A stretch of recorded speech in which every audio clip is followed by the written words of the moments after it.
वैसे तो प्रत्येक माह की अमावस्या बहुत ही खास होती है, लेकिन भाद्रपद अमावस्या का विशेष महत्व माना गया है। कहते हैं कि इस दिन पितरों का तर्पण करने से उनकी आत्मा को शांति मिलती है। इस दिन भगवान विष्णु का पूजन करना भी फलदायी माना गया है। साथ ही अमावस्या के दिन पीपल के पेड़ की पूजा करने से सभी देवी देवताओं का आशीर्वाद प्राप्त होता है। अमावस्या के दिन गंगा नदी में स्नान करना शुभ माना गया है, लेकिन यह संभव ना हो तो नहाते समय पानी में थोड़ा सा गंगा जल मिला ले।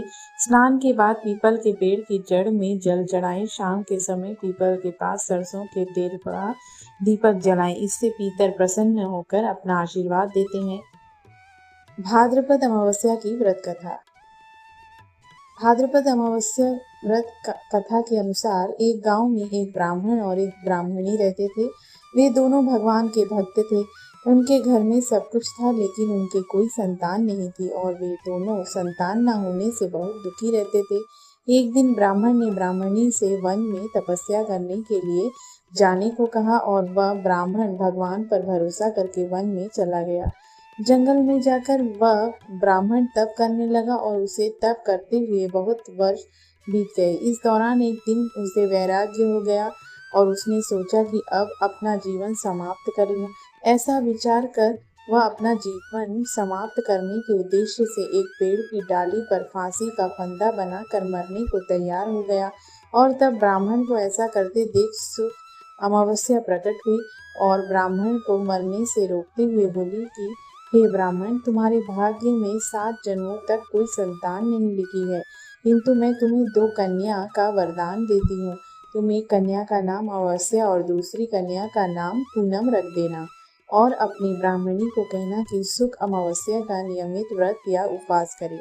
अमावस के दिन एक कटोरी चावल लेकर उसमें दक्षिणा रखकर किसी मंदिर में रख दे।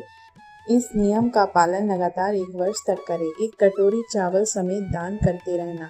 सुख अमावस्या से ऐसा वरदान पाकर ब्राह्मण घर आया और उसने सारा वृत्तांत अपनी पत्नी को बताया। तब अमावस्या के दिन ब्राह्मणी ने व्रत रखा। कुछ दिन बाद उस ब्राह्मण के घर में 2 कन्याओं का जन्म हुआ। तब ब्राह्मण ने एक का नाम अमावस और दूसरी कन्या का नाम पूनम रखा। धीरे धीरे कन्याओं के बड़ी होने पर ब्राह्मण ने उन कन्याओं का विवाह किया। बड़ी बहन अमावस बहुत धार्मिक प्रवृत्ति की थी, जबकि उसकी छोटी बहन भगवान का बिल्कुल भी ध्यान नहीं करती थी। बड़ी बहन के घर में तो सुख समृद्धि और वैभव के भंडार भरपूर थे, पर छोटी बहन पूनम के दुख कम नहीं थे।